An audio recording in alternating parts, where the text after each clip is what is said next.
A can do a piece of work in 80 days. He works it for 10 days and B alone finishes the remaining work in 42 days.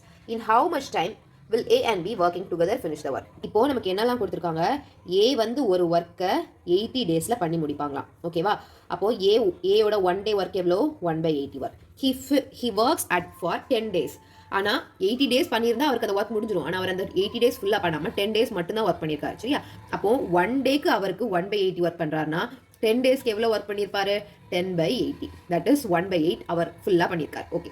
And then B alone finishes the remaining work in 42 days. அப்போ என்ன பண்ணுறாங்க? மீதி ஒர்க்கை B தான் பண்ணுறாங்க. ஓகேவா? இப்போ ஒன்று ஞாபகம் வச்சுக்கோங்க, எப்போவுமே ஒரு ஹோல், ஒரு வேலை ஃபுல்லாக முடியுது ஒரு ஃப்ராக்ஷனில் இருக்குன்னா ஹோல் எப்போவுமே 1 தான்.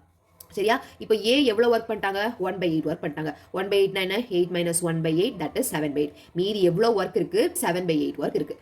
அப்போ ஒன்று ஞாபகம் வச்சுக்கோங்க, 7/8 ஒர்க்கை பி எவ்வளோ நாளில் பண்ணி முடிக்கிறாங்க? 42